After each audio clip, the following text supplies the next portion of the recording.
నియోజకవర్గ ఓటర్లందరికీ కూడా సర్గుండ సర్పంచ్గా నా యొక్క విన్నపం ఏమంటే, మన గౌరవ హోంశాఖ మంత్రి శ్రీమతి తానేటి వనిత గారు గోపాలపురం నియోజకవర్గం తరపున వైఎస్ఆర్ కాంగ్రెస్ పార్టీ అభ్యర్థిగా మే నెల 13న జరగబోయే ఎన్నికల్లో పోటీ చేయబోతున్నారు.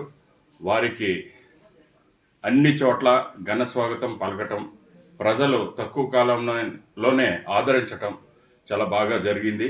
అందరూ కూడా సంతృప్తిగా ఆమె విజయానికి దగ్గరగా ఉండాలని, విజయాన్ని పొందాలని ప్రతి ఒక్కరూ పూజలు, అనేక ప్రార్థనలు చేయటం చాలా సంతోషకరమైన విషయం.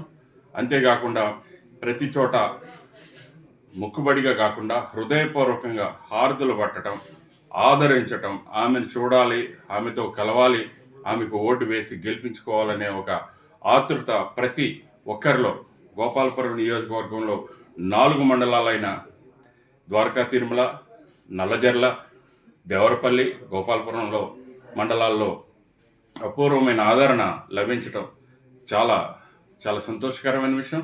వారికి మనందరం కూడా మే నెల 13 జరగబోయే ఈ ఎన్నికల్లో, అసెంబ్లీ ఎన్నికలలో వారికి ఘన విజయాన్ని చేకూర్చి ఫ్యాన్ గుర్తుపై ఓటు వేసి మన జగన్మోహన్ రెడ్డి గారికి, గౌరవ ముఖ్యమంత్రి జగన్మోహన్ రెడ్డి గారికి, అలాగే గౌరవ హోంశాఖ మంత్రి శ్రీమతి తానేటి వనిత గారికి ఘన విజయం చేకూర్చాలని, అదేవిధంగా రాజమండ్రి రాజమహేంద్రవరం పార్లమెంటు అభ్యర్థిగా వైఎస్ఆర్ పార్టీ తరఫున డాక్టర్ గూడూరి శ్రీనివాస్ గారు కూడా పోటీ చేయబోతున్నారు. వారికి కూడా అపూర్వ ఆదరణ లభిస్తోంది. ప్రతి ఒక్క చోట ఒక మంచి డాక్టర్గా, మంచి వ్యక్తిగా వారికి ఒక మంచి పేరు ఉంది.